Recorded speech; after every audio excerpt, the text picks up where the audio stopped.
Si ma grand-mère avait des roues, elle serait probablement une bicyclette. On a tous et toutes déjà vécu des relations amoureuses avec des gens qui paraissaient être l'amour de notre vie au départ et qui au final nous ont laissé de très très lourdes cicatrices. Peut-être que pour certaines d'entre vous, il a décidé de vous tromper avec sa cousine et peut-être que pour d'autres, il a décidé de vous tromper avec sa propre mère. Enfin bon, tout ça pour vous dire que votre ex devait probablement pas mal s'amuser lors des repas de famille et c'est pour ça que je vous ai demandé de m'envoyer toutes les pires dingueries que votre ex vous a fait.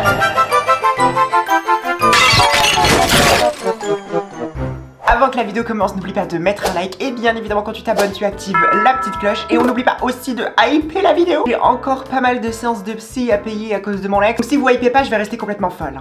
Et croyez-moi, vous voulez pas voir ça. Mon ex kiffait faire le bébé au lit. Pas faire semblant de faire le bébé, il voulait la totale. Tétine couche pour adulte que je lui donne à boire avec un biberon et voulait qu'on garde cette DA pendant le démotage. En vrai, il y a un côté...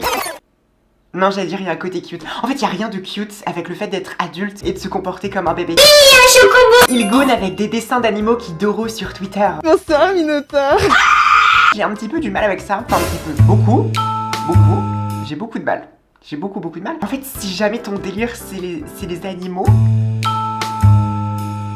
Pourquoi est-ce que trouver une autre personne un peu sexy mini? Pourquoi pas? Trouver un animal sexy mini? Et je vous dis ça pour les animaux, mais ça vaut aussi pour les animaux. En fait, là, je me pose surtout des questions sur comment est-ce qu'il te voyait toi. Parce que si jamais son kiff, c'était les animaux, à quoi est-ce que tu ressembles du coup? En gros, mon ex travaillait en restauration dans un resto de poissons et un jour, il m'a envoyé par erreur une photo dans les vestiaires de son taf, de son truc dans la bouche d'un poisson mort. Pourquoi est-ce qu'on enchaîne les trucs sur les animaux là? La femme, est-ce qu'on peut changer de sujet s'il vous plaît? En fait, le truc, c'est que je n'arrive pas à comprendre comment est-ce que tu peux te retrouver dans une situation où ton machin est dans la bouche d'un poisson mort.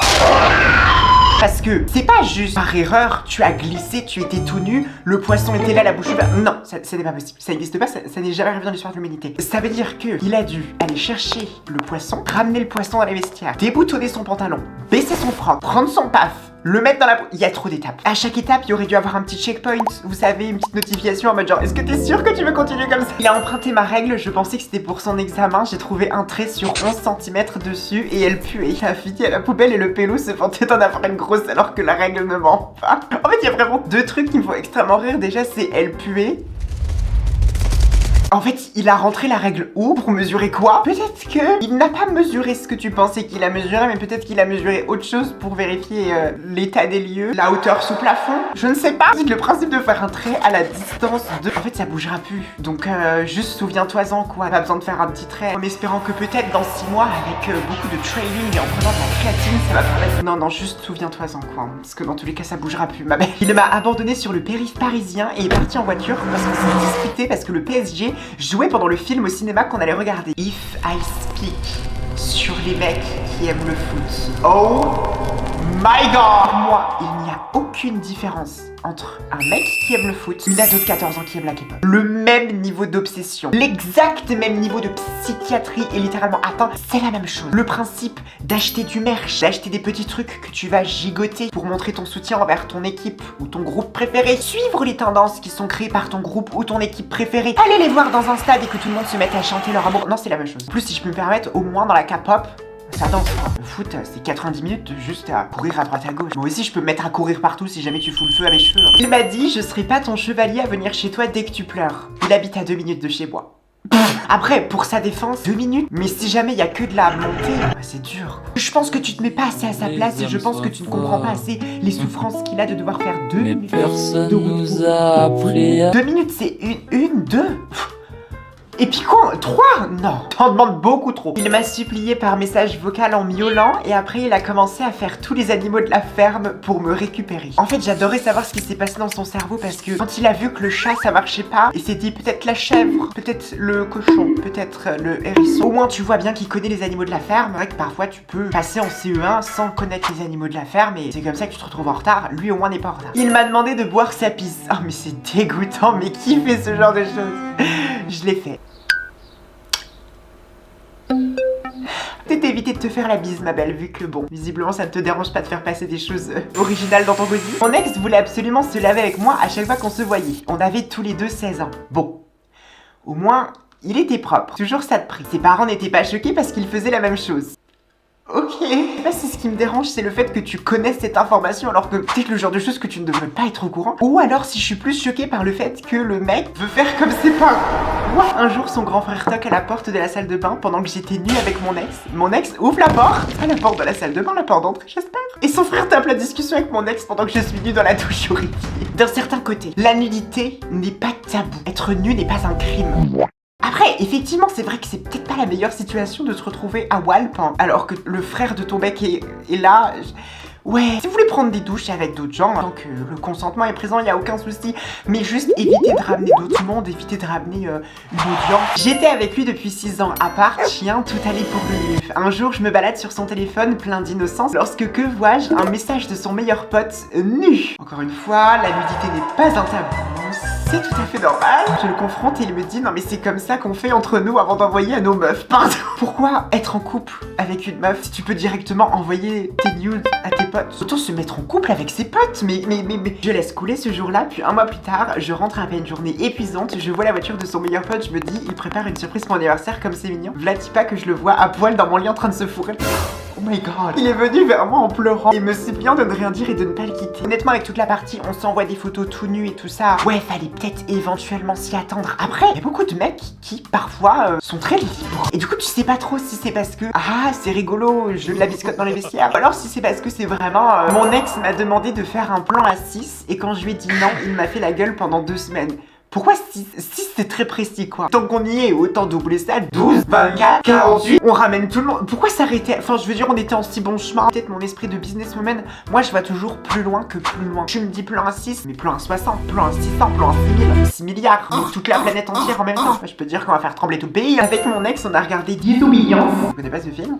Il y a une scène de fesses où elle se crache dans la bouche et je dis, en vrai, c'est un peu drôle. Elle m'embrasse et là, elle me crache un molar. Elle l'a fait une vingtaine de fois après ça et j'ai jamais eu l'occasion de me venger. En fait, c'est vraiment l'expression de molar. Il y a un crachat qui implique que ce n'est que de la salive et il y a molar qui implique qu'elle a vraiment été chercher le mucus au fin fond de son pif. Vraiment te cracher dans la bouche de la crotte de nez quoi. Oh, j'ai l'image, ça me dit quoi. Et le fait qu'après ça, elle l'ait fait une vingtaine de fois. En fait, je me pose surtout la question dans quel contexte est-ce que tu te retrouves 20 fois dans une position où quelqu'un peut potentiellement te cracher dans la bouche. Dans quel genre de situation vous vous mettez? Vous allez dans des endroits où je n'irai même pas avec un couteau. Un jour, je suis allée chez elle et je me demandais pourquoi elle était tout le temps sur son téléphone. Donc je lui ai posé la question et elle m'a répondu je suis en couple avec des furies. Je les apprivoise, ils aboient, ils m'appellent maîtresse. Je te demande de te mettre à 4 pattes. Je suis restée traumatisée à côté. Elle était modo Discord et elle faisait ça pour avoir Nitro. Oui, on le savait. Il n'y avait pas besoin de préciser, c'était... on l'avait deviné assez facilement, ouais. Le fait de savoir qu'elle dit je les apprivoise, en fait ça implique comme si elle allait dans la nature, dans la forêt des furies, et qu'elle sortait son lasso pour pouvoir chasser le furie. Dites-moi, où est-ce que c'est possible d'apprivoiser des furies? J'adorerais. J'ai un très grand jardin, on peut en accueillir 6 ou 7. Mon ex cachait toujours son téléphone H24 en mode espion. Au début, je pensais juste qu'il me trompait. Si il te trompe juste, ça va, c'est pas grand-chose. Vous êtes tellement traumatisés, vous vous en rendez même pas compte. Un soir, il s'endort chez moi avec son PC ouvert. Je vois Discord rempli de messages genre Good night baby, tu me manques Emily. Emily? Who the fuck is Emily? Je clique et là je découvre que mon mec se faisait passer depuis des mois pour une fille canadienne de 28 ans. Des serveurs gaming, il avait une fausse voix douce du coup. Des photos volées d'une influenceuse blonde, même une fausse histoire de vie. Le pire du pire, il était en couple à distance avec un gars rencontré sur Valorant. Le mec lui envoyait des cadeaux Steam, écrivait des longs textes d'amour, voulait venir le voir au Canada alors que Emily c'était juste mon copain assis à côté de moi en caleçon avec un bol de céréales. Vrai débat.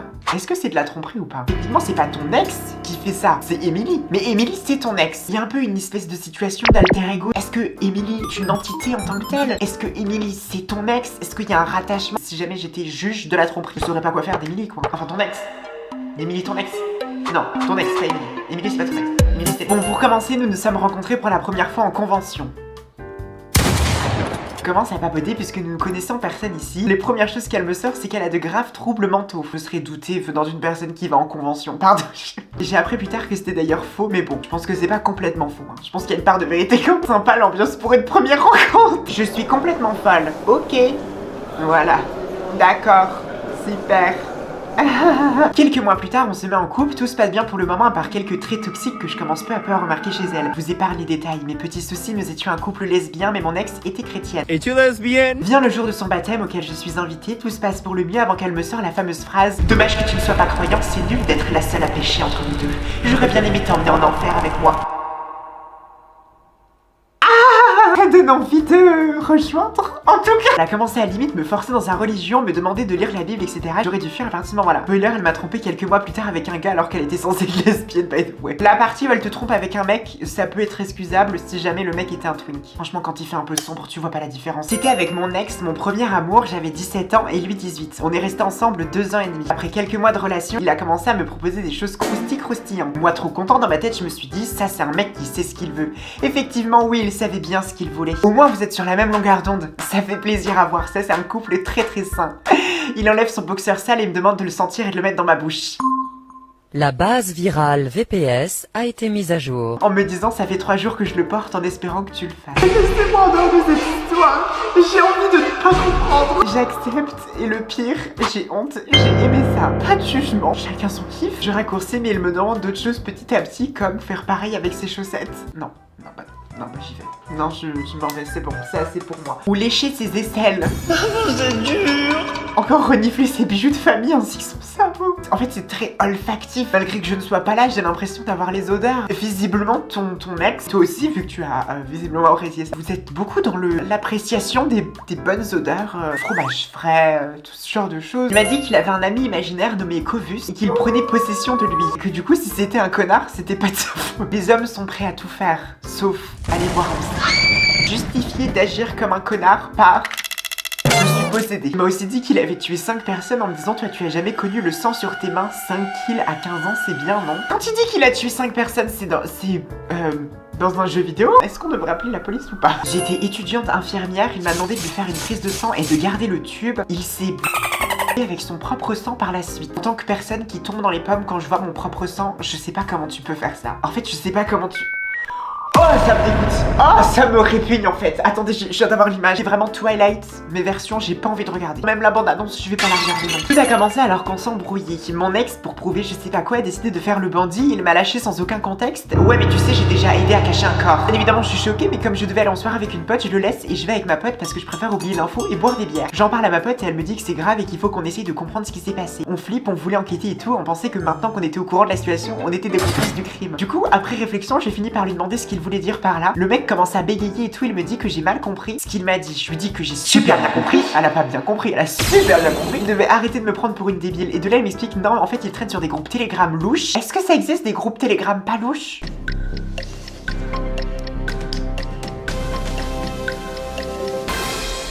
Non. Il avait donné conseil à un mec au Mexique pour enterrer un mec en cherchant des astuces sur Google. Coucou, j'ai besoin de cacher un corps. Est-ce que tu peux me dire comment faire? Oui, bien sûr, pas de souci. Laisse-moi aller regarder sur Google. Ah, c'est bon, j'ai trouvé sur Google. J'espère vraiment que le gouvernement français n'a pas vu ce que j'étais en train de faire. Puis il change encore de version, il me dit que juste il traînait sur des forums edgy pour au final avouer qu'il avait voulu m'impressionner. Encore aujourd'hui, je me demande en quoi c'était censé m'impressionner. T'imagines, tu vas en boîte, tu rencontres quelqu'un et là il te dit j'ai déjà caché un corps. Je suis désolée mais je rentre direct avec lui. Je commence déjà à m'imaginer le mariage. Je commence déjà à me dire comment est-ce qu'on va appeler nos enfants. Je commence déjà à m'imaginer dans quelle couleur est-ce qu'on va prendre notre nocédique quoi. Capable. Si c'est s'occuper d'un corps, s'occuper de tout hein. Un jour il me dit qu'il va chez le médecin sans me dire pourquoi. Je patiente et plus tard il me dit qu'il va devoir se faire opérer en vitesse. Oh my god, appelez le docteur Shepard. J'étais juste stressée et inquiète pour lui sachant qu'il voulait pas me dire pourquoi elle devait se faire opérer et de quoi. Oh, le pauvre. C'était probablement une opération du cœur. Une très très grave maladie qui demande une très très lourde opération. Plus tard il m'a enfin dit qu'il se faisait opérer de son petit oiseau parce qu'un jour à son lycée, il s'amusait dans l'atelier avec ses amis à se balancer des pneus sur leur engin. Donc c'est pas une opération du cœur, d'accord. Je trouve ça assez rigolo, le principe de s'envoyer des pneus au niveau de là. En fait, il n'y a pas d'amusement, il n'y a pas d'intérêt. Même scientifiquement parlant, ça pourrait, je sais pas, être une expérience. Non, pas du tout. L'exacte même situation que quand tu vas au zoo et que tu vois des orang-outans en train de jouer avec leur caca, bah c'est pareil. Le mec, au début de relation, quand on allait d'oro, il voulait le faire au sol. C'est mieux pour les lombaires. Effectivement, oui. Pour pas salir ses draps, et quand il devait finir, il le faisait dans la poubelle. Au moins, il est propre. Évidemment, ça casse tout le glamour de la situation, je vous l'accorde. Mais bon, au moins, il est quand même un peu à cheval sur la propreté et tout ça. C'est quelque chose qu'on n'a pas beaucoup vu depuis le début. jure. En fait, j'ai remarqué les hommes, c'est soit ils sont très très sales, soit ils sont très très propres. Soit tu vas en tomber sur un qui se mange les ongles de doigts de pied, soit tu vas en tomber sur un qui met du gel hydroalcoolique dans ta touche, quoi. Voilà, c'est de taper ma meilleure amie, puis 5 ans après, mon autre meilleur ami, et 2 ans après, une de mes copines très proches. Autant la première fois, c'est pas de ta faute. La deuxième fois, pouvait peut-être éventuellement quand même, effectivement, potentiellement, te douter de quelque chose. Une troisième fois, à se demander si vraiment tu sais pas toi qui les offre sur un plateau. Je dis pas que c'est ta faute, mais tu as quand même ta responsabilité. Il a senti mes chaussures en cachette, je l'ai su car il me l'a avoué. C'était pour savoir si tu puais des pieds. Je pue pas des pieds, by the way. Merci pour la précision, se poser tous la question de savoir si tu puais des pieds ou pas. Elle ne pue pas des pieds, guys. C'est bon, je lui ai envoyé une photo de mon chat dans mon lit et il m'a menacé de l'égorger si je le faisais pas sortir de mon lit car selon lui, il n'y a que moi qui ai le droit. Il était premier degré. Généralement, les serial killers commencent par les animaux. Et certes, il ne l'a pas fait. Effectivement, vous avez tout à fait raison, certes, il ne l'a pas fait. Mais il a menacé de le faire. Ça veut dire ce que ça veut dire. Je crois que pour certaines d'entre vous, vous êtes effectivement en couple avec des gens qui n'attendent qu'une seule chose, c'est qu'il y ait ce petit déclic pour... Vous savez... des gens. Mon ex a couché avec mon frère et ils sont maintenant en couple. Je pense qu'à mon avis, les repas de famille pour toi ne doivent pas être très faciles. Bien évidemment, on souhaite tout le bonheur du monde à ton frère et son copain et miskin à toi. Grosse miskine pour le coup. Le pire, je crois, c'est de se vanter d'avoir réussi à se LeBron le James à la bibliothèque universitaire devant ses potes pas au courant. Je sais même pas s'ils le savent. Apparemment, c'était son rêve. Mais un rêve, c'est genre monter les marches de Cannes, descendre les marches de Cannes, aller de droite à gauche. Enfin bon, vous avez compris. Est-ce que son rêve, c'était de se LeBron James à la bibliothèque universitaire? Ou est-ce que son rêve, c'était LeBron James devant ses potes? Ou est-ce que son rêve, c'était de LeBron James à la bibliothèque universitaire devant ses potes? On n'a pas les mêmes rêves du tout. Ça doit être extrêmement bizarre de vouloir réviser ses cours avec quelqu'un qui est en train de se toucher l'asticot devant toi, quoi. On a emménagé ensemble et pendant le Covid, il est parti en steak avec des délires de dérives sectaires. Il pensait être la réincarnation d'un archange et qu'il pouvait prévoir le futur. Il voulait qu'on dorme dans des chambres séparées sans juste le matelas au sol pour pouvoir être plus proche des énergies de la Terre. Il a arrêté de se laver. Pas étonnant. Et il a jeté tous mes vêtements et refusé que je prenne des médicaments ou que je contacte ma famille. Et il a eu une période où il vivait dans une tente dans notre jardin. Et je n'avais pas le droit d'y entrer pour ne pas perturber les ondes. Je crois que dans la tente, ça spinouflait quoi.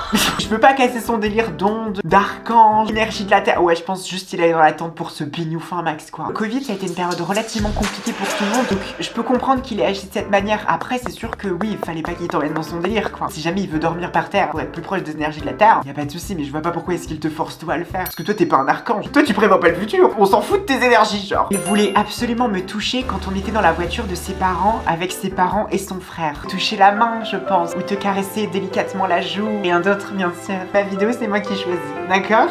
Mon ex me demandait de ne pas me laver le paf pour, je cite, ça aura plus de goût. Hashtag je suis toujours trauma. J'aime beaucoup avec vos confessions, c'est que ça me permet de découvrir à quel point les odeurs, c'est quelque chose de très important visiblement pour beaucoup de personnes. On habite en France, nous sommes le pays du fromage. Il y a peut-être un petit peu de ça. Il y a une liste folle de ce qu'il a fait, c'était mon premier boyfriend et il était très suspect. Il m'envoyait des photos de son tractopelle et de lui qui se charlie le cœur sans bonjour ni comment ça va, façon originale de dire bonjour mais c'est ok. Aussi, il était très droitard. Il répétait le N-word, sans aucun remords pour me dire oh je suis raciste mais t'inquiète je suis chill. Non mais là ça souffle en fait. Cerise sur l'hémorroïde, je lui ai fait un long pavé pour rompre, qui était ma première rupture je le rappelle, pour qu'il me réponde ok. Aussi il faisait des bails avec son cousin.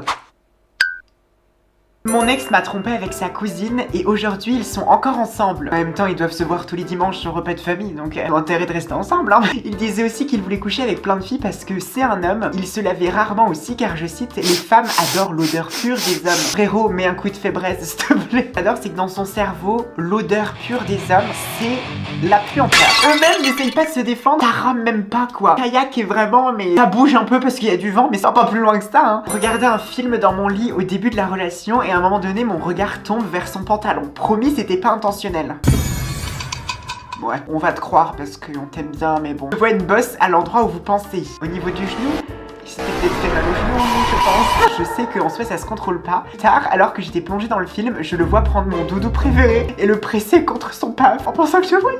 Oh, le doudou, le pauvre. Le doudou qui en ressort traumatisé alors qu'il a rien demandé. Il m'a fait croire que sa mère était morte pour me quitter. Il devait vraiment pas beaucoup t'apprécier. Il aurait pu choisir la grand-mère. La grand-mère c'est facile, ma grand-mère est morte. Voilà. Là il est parti vraiment sur la daronne. Il m'a demandé de lui faire un massage du visage avec les pieds. J'ai d'abord cru à une blague donc j'ai rigolé un peu gênée mais j'ai compris qu'il était sérieux quand il a commencé à enlever mes chaussettes. Franchement je vais vous le dire, ça me choque pas plus que ça les pieds maintenant. C'est devenu ultra mainstream les pieds, il y en a partout. Je pense qu'effectivement ça t'est mis un petit peu effectivement mal à l'aise. Après, c'est sûr que t'as forcément le dessus dans cette situation. Il suffit d'un coup de talon bien porté, il a plus de dents. Donc, t'es parti du principe qu'au moins tu n'étais pas complètement en danger. Tu pouvais te défendre. Tu m'as demandé pour me raser le maillot et le sif. J'ai pas compris.